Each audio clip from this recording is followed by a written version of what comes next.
Hello YouTube! So today we'll be looking at Jeepers Creepers 3, and how do I get back in here? Well, if this movie series can throw out its continuity, then so can I. So since we're starting on the third movie, yeah, I should probably give a quick sum up of all the important things that happened in the last two.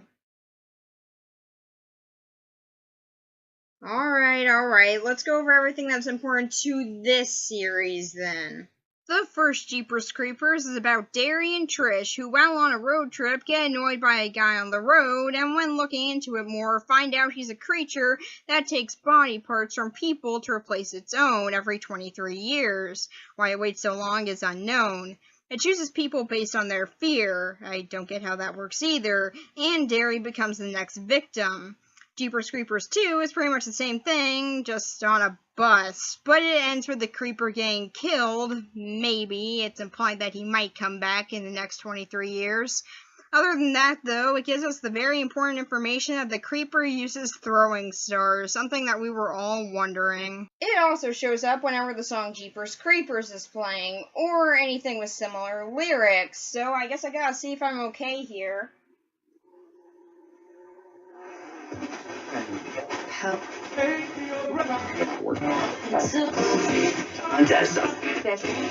Was talking what I heard.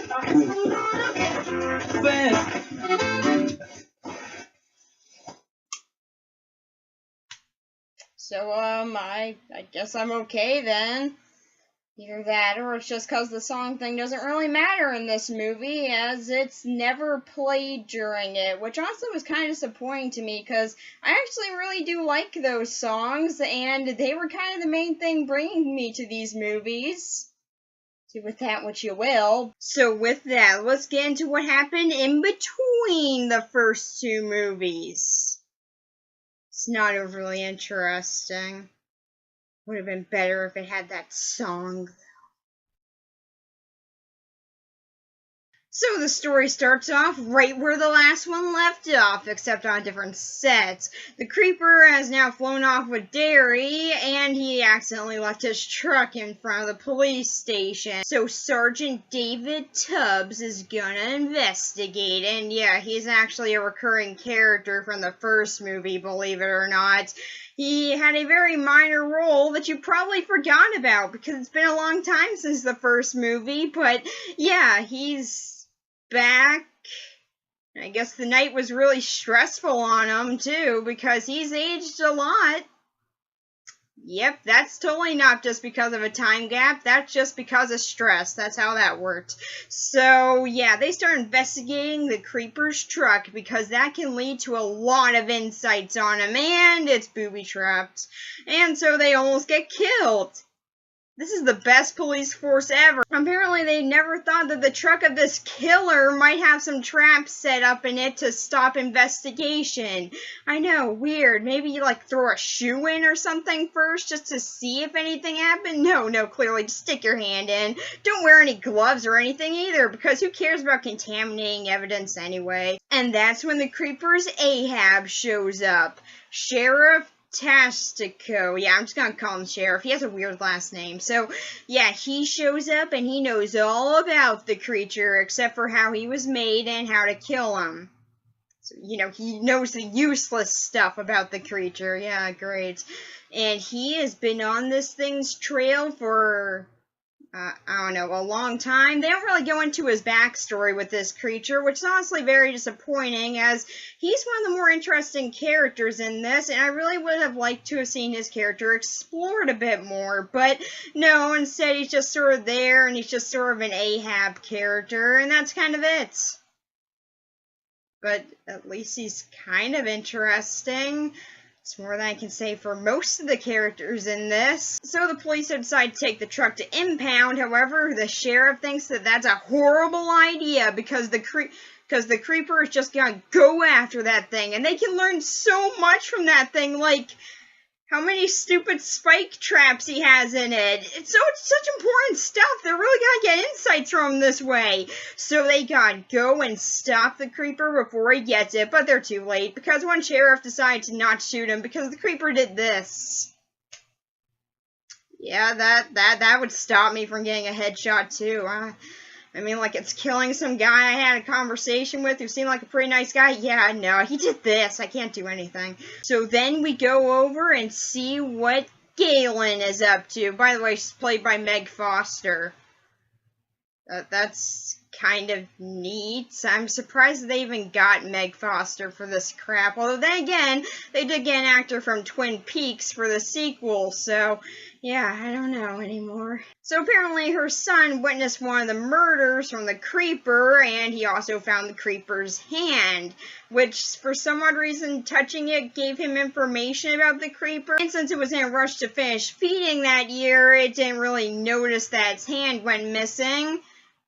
And then her son Kenny just sort of died somehow. Don't really know how that happened. He buried the hand, he shot it a bunch, and then, I don't know, just some completely random death happened to him. I don't know. It would have actually been kind of ironic if, oh yeah, no, he actually just accidentally got into a car accident or something. But no, apparently the Creeper did kill him. We just never see it, and we don't really know when exactly that happened, as he didn't go after his hand because he was in a rush, but he had time to kill this guy but also not get his hand, which has valuable insight to him. I don't get that. So yeah, Meg Foster has been talking with her dead son for a while, which really disturbs her granddaughter Addison because it's weird and they need to get money, and clearly that's what's ruining all of your income. Not the fact that apparently you don't really have a job from the looks of it, neither does your grandmother, but no, clearly it's her talking to the wind. That's what's really causing all the problems here financially. However, she also refuses to sell her horse, despite a desperate need of money. So then she just leaves her grandma, who from all looks of it is in a very bad mental state, but you know, it's fine if you just leave her alone on tractor. Nothing can go wrong that way. So she goes into town in order to get some hay for her horse. That's when she bumps into her stupid buddy, who never really shows up ever again and doesn't really matter, but at the very least we get a completely useless scene arguing about trapping a bunny. Yes. Really. This is actually where the version that I watched this movie on started buffering a lot, so I had to keep on so I decided to switch phones, but I couldn't get to the right place, so I kept on seeing this scene over and over and over again, and trust me, it's maddening. Seriously. This scene is so pointless. It just establishes that Kirk, the brother of Addison's buddy who never shows up again, is an a-hole who traps bunnies and never lets them go because that's the law of the jungle. Because, you know, bunnies, they're a real threat to society, you know? What's this, Night of the Lepus or Monty Python? Like, dude, what? Like, I don't get why bunnies out of all things. Maybe if it was a rat or something, then I'd be like, okay, that makes some sense, but at very least kill it or something. This is just sadistic, dude. You're just letting it starve or die of thirst. Most likely thirst, as that happens quicker. So, yeah, that's a very painful way to die, you a-hole. Although apparently Addison's best friend won't do anything to help the scenario. Neither will her mother, because they just sort of stand there and look at it instead of freeing it. If you don't want the bunny in the trap, just open the trap. I don't get this. So, yeah, anyway, that was a very necessary scene. So then Addison goes to see her buddy. Yep. He works at a tax store, and she uses the fact that he likes her in order to get some free hay. So, yeah, really, she's a nice person. And the scenes with Addison and Buddy are pretty pointless. In fact, pretty much most of the things with them is pretty pointless, as they never really interact with anybody else, except for characters relating to their own story. So, their whole point could have been completely cut, but no. They decided, yeah, this is totally important. I mean, the bunny conversation had to stay. No, it didn't. But yeah, anyway, they decide to go up to some house, and that's where the Creeper's at. While all that's happening, the sheriff and Tubbs are putting together a team. Not like an Avengers team or anything, but one guy does have a big gun. So, yeah, that's something there. So, However, Tubbs is fully against this because this is crazy, even though he saw it, so I don't know why he thinks that this is so weird, but yeah, okay, whatever. So yeah, their scenes pretty much go like this. The sheriff says, hey, this creature is real and we gotta kill it. And then Tubbs says, no, that's crazy. That's nonsense. Why would you ever believe that? And then the sheriff says, you saw it firsthand. Why are you doubting me? And then Tubbs is like, oh, yeah, okay, let's go on that revenge spree thing now. And then some guy named Team Leader Miller is in the back being like, I got a giant gun and I want revenge. So yeah. Now, okay, to be fair, though, this is probably the most interesting story throughout the whole thing. So while it is a bit repetitive, okay, not a bit, it's very repetitive, it is still the most fascinating part of this movie, which, yeah, is pretty much grasping at straws here, but still, at the very least, it's something. So then we also see what Galen's up to. She's got Creeper's hand out, and she's holding it. Riveting stuff there. Though apparently that lets her know the whole history of the Creeper. You know, something that's actually been shrouded in mystery throughout this whole series. So that's actually kind of interesting. Are we going to learn what the Creeper actually is? Because I do actually have some questions on that. I mean, like, he wears a trench coat, a shirt, and a hat. So, like, he seems to have some humanity in him there. So, was he human once? He's been around for 200 years.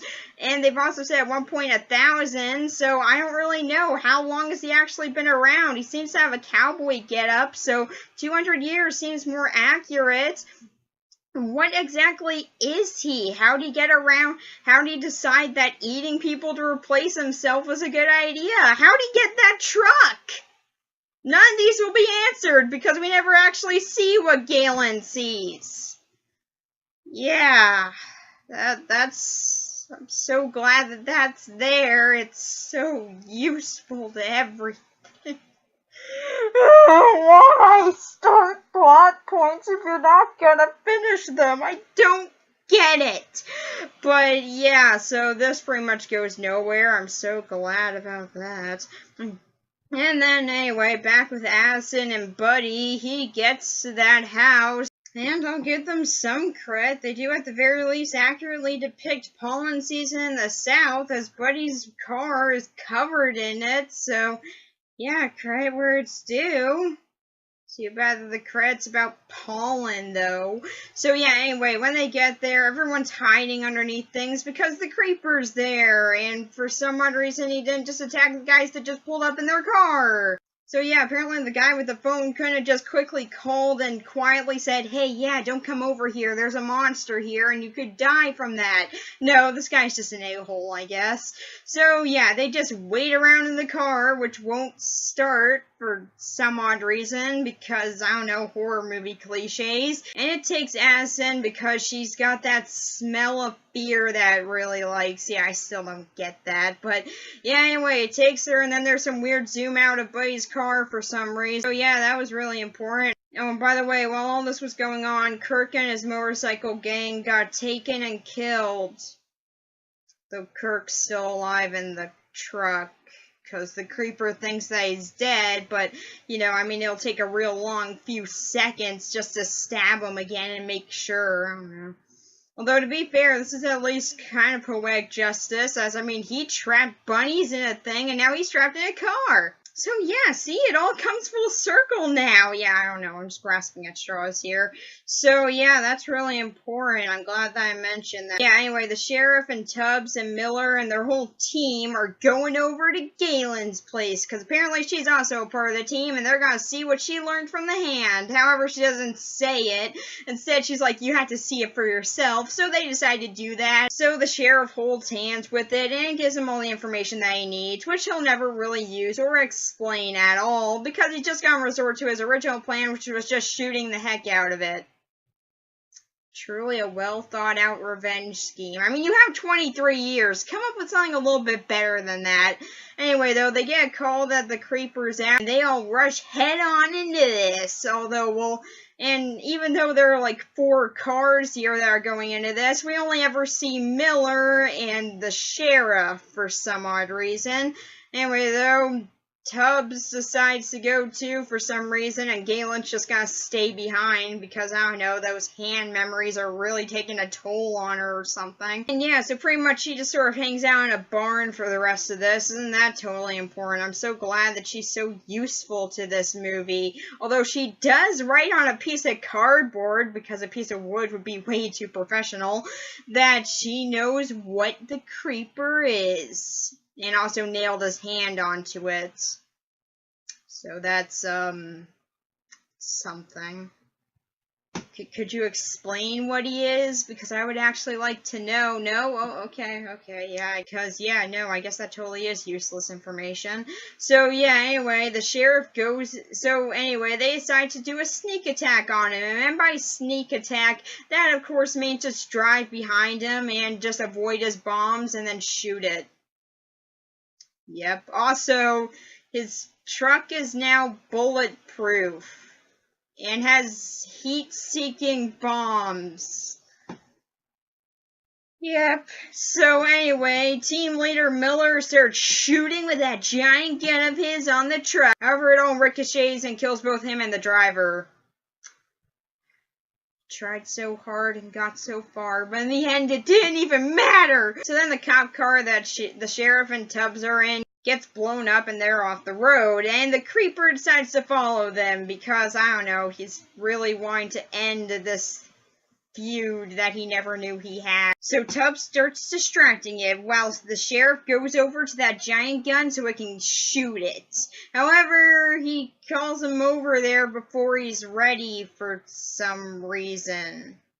Don't know why exactly. There was no real reason for that. I mean, yeah, okay, he was getting a bit close to Tubbs, but it's not like he was... I mean, he's just sort of slowly walking. I mean, Tubbs can just run back a bit. I mean, you can still fix this. So yeah, the creeper goes up after him in slow motion, which gives the sheriff enough time to fix that gun, and he just starts wailing in him. And honestly, this is pretty great. And then the creeper falls down, accidentally asks the sheriff a question by getting his axe stuck in his head. So yeah, that's a bit embarrassing. And the creeper can just walk off a hail of bullets because, you know, that's how that works. So you think that, you know, maybe he would kill Tubbs now and, like, you know, take his body parts to, you know, heal himself. Nope. He just got shot up a bunch, but nah, he doesn't have the right kind of fear. It makes sense. So yeah, anyway, then he remembers that Addison exists, and she gets out, and he accidentally takes off her jacket, and then he gets hit by a truck, and she gets away. Amazing.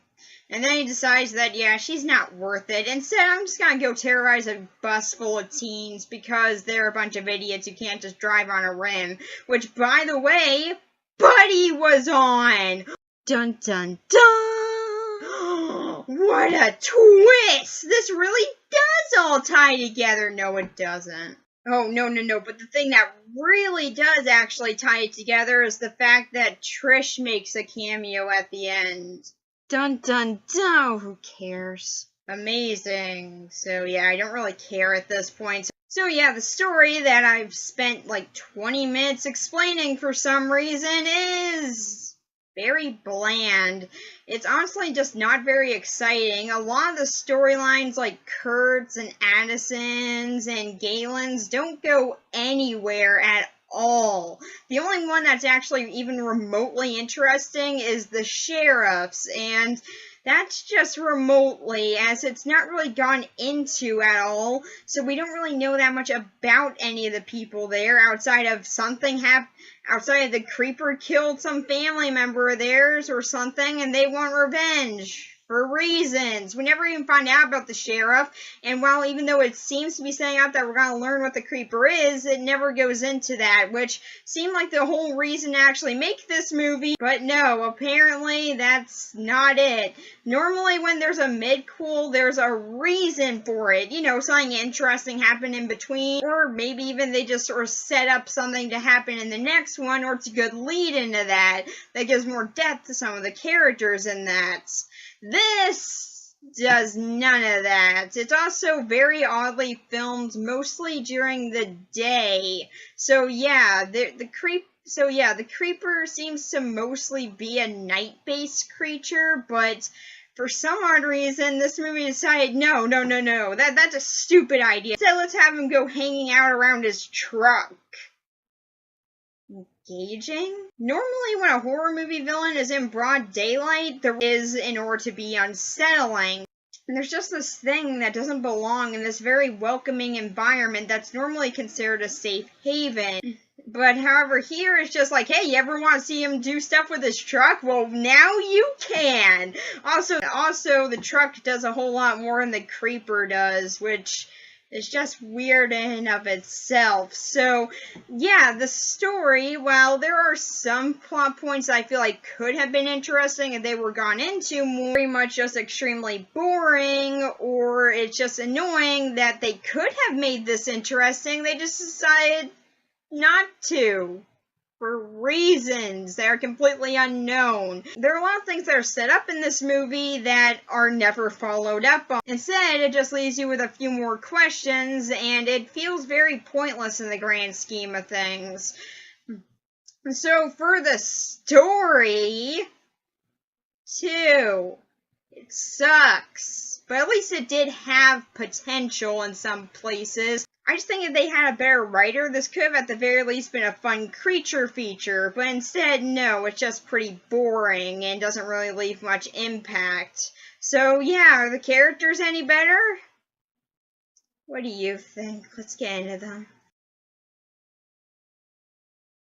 So for the characters, let's start off with the one who, like I said before, was the most interesting to me, that being the sheriff. Now, much like I already said, he really did have potential, but due to the fact that they don't really go into his backstory with the creeper at all, or into any obsession with him, or just into how he completely understands this thing, or even into completely over the top and just fun territory, he doesn't really get that much character to him, and it's mostly just sort of through the performance that gets anything out of him and not the writing, which, yes, is important too, but I still feel like they could have made him a much more interesting character and made his death really sad instead of just being like, oh, yeah, that happened, by the way. Sucks, doesn't it? So yeah, he's okay, but I feel like they could have fleshed him out much more. Then there's Sergeant David Tubbs. He actually has some character development. Yeah, I know, weird, right? But that's mostly just because he had a very minor bit part in the first movie. So yeah, he went from being in the background to now being a main player, who apparently has really good aim. Who would have thought? So at the very least, his character does get a lot more development, but still, that mostly counts on the fact that you actually remember him from the first movie, and if you don't, then he's just a character that has just now been introduced, and there's not that much to him then. I mean, he's fine, but he keeps on going back and forth between believing in the creeper and being an upright refusal that it exists because he thinks that would make him sound crazy. Dude, you're hanging out with a group of people that believe that he exists and wants to hunt him down. Why do you care if you look crazy to these people who believe the exact same thing? It's not like you're doing this in front of your family or something. It's just a group of people that you just met.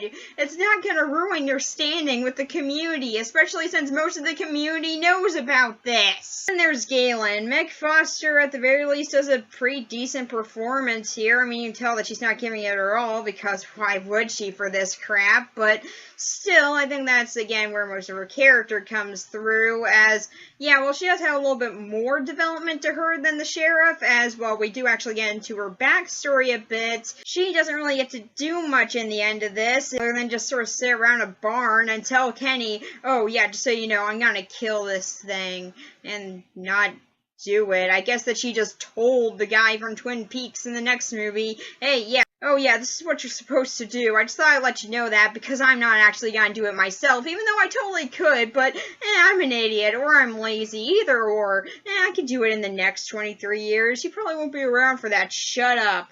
So, yeah. really don't know what else she did there other than that. Although at the very least she finds out about the hand thing, so that's something, I guess. Anyway, and then there's her son, Kenny.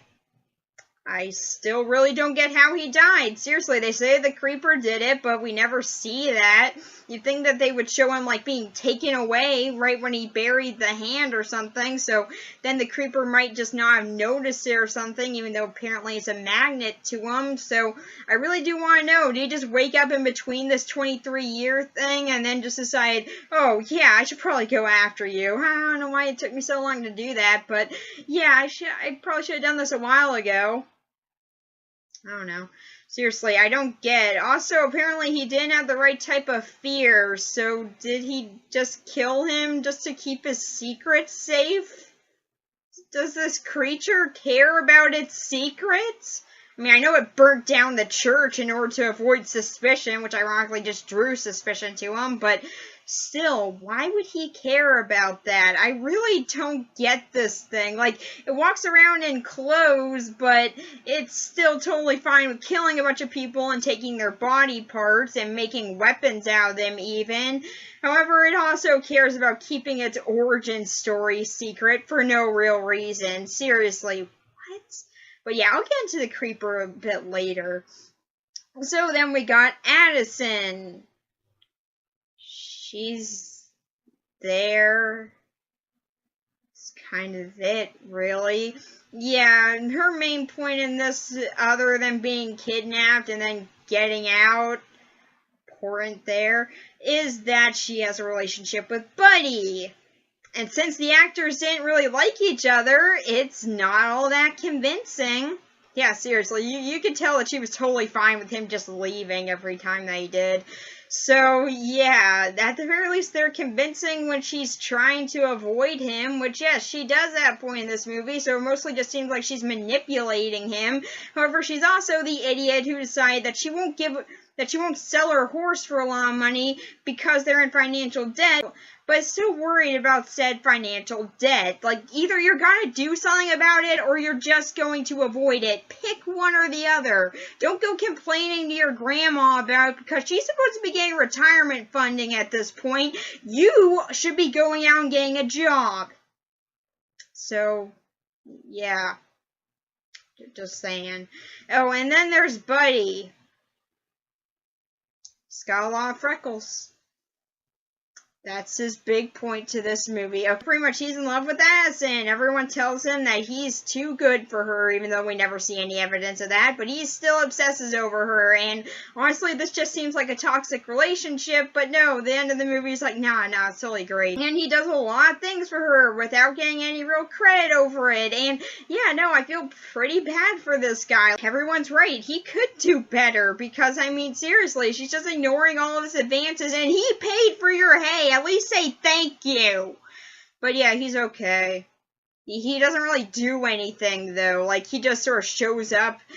He just, like, talks to Galen once and is like, hey, just so you know, Addison went missing, and I'll give her a ride back home if she gets out.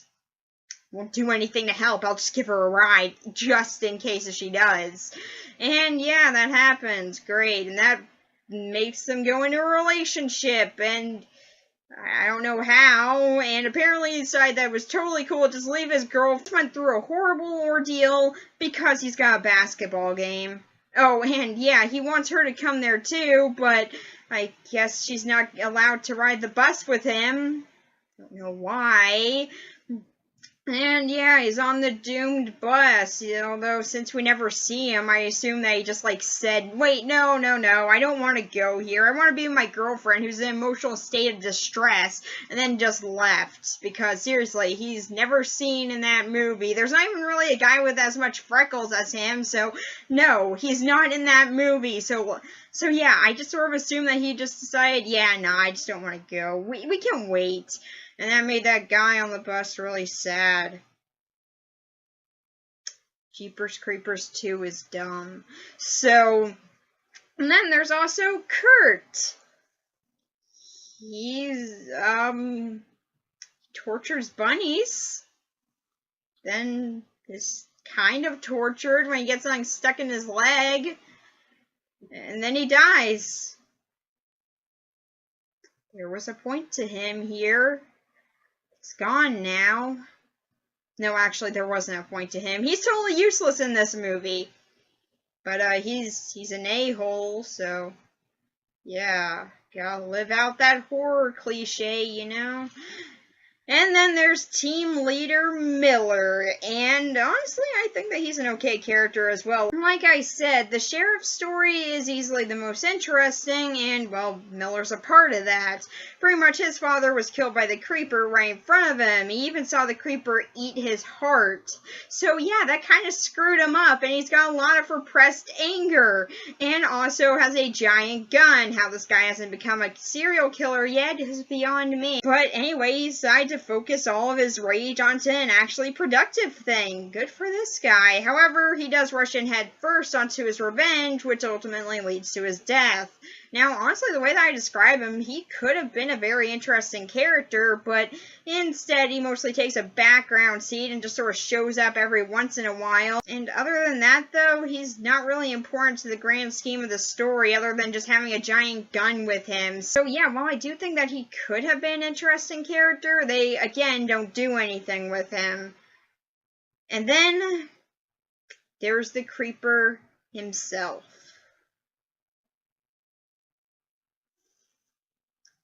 So many questions. So many questions. Why does he care about his car so much? For one, like, seriously, why?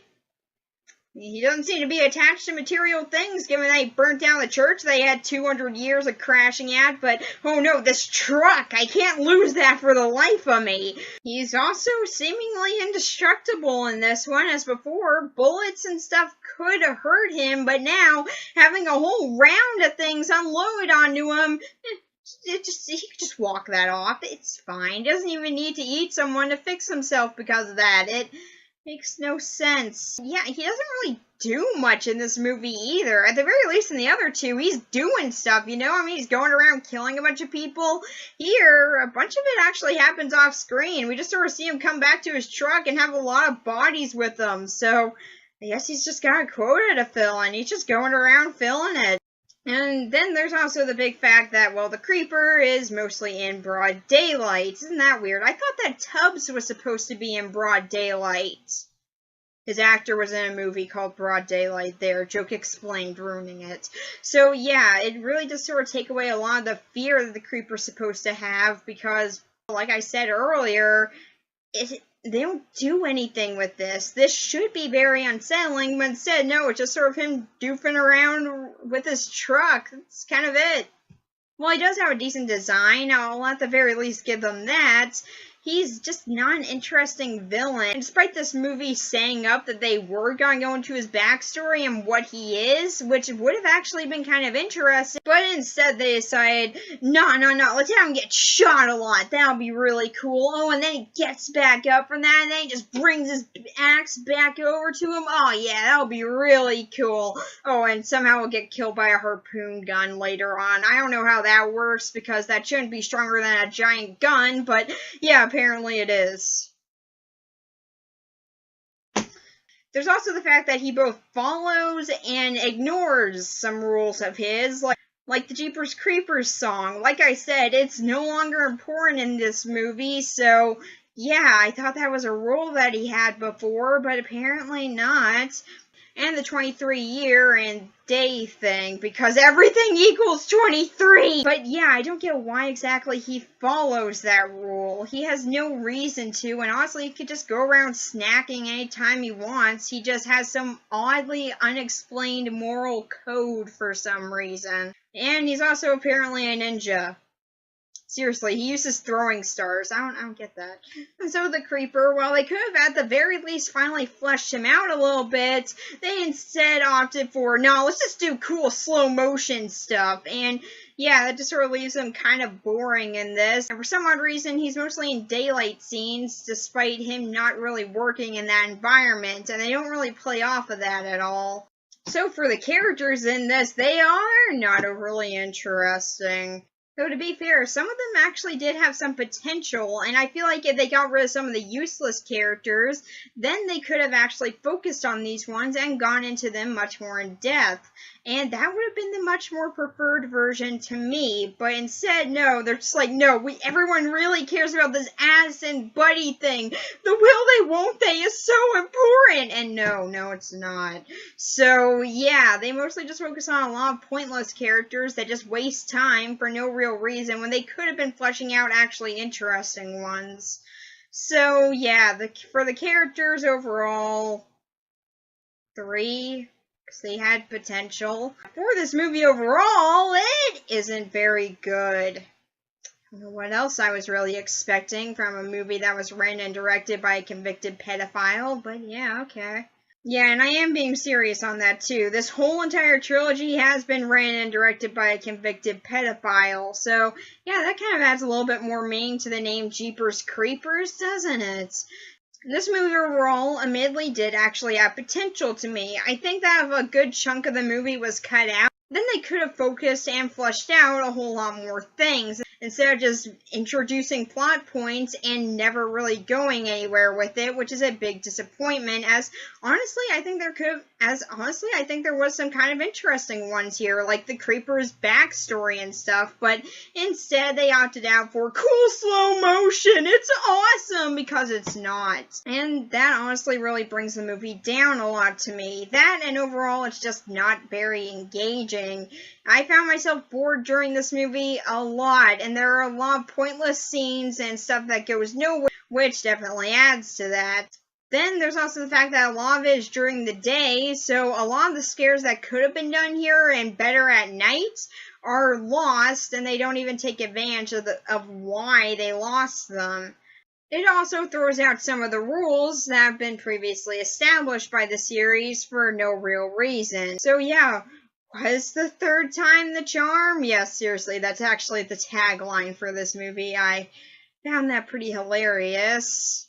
Well, no, it's not. While the other two installments do at the very least have their fans, this one is more decisively a flop, and it's very clear to see why, as there's just nothing really scary about it, nothing's really done with it, and honestly, you could just watch the first and second one, nothing would really be changed on your interpretation of that movie, as this movie doesn't really give anything to either installment. So yeah, overall, 3 had potential at the very least. I will give them some credit that they did at least try doing something different, like having the Creeper mostly in the day and stuff. Unfortunately, they pretty much forgot the reason as to why that would work.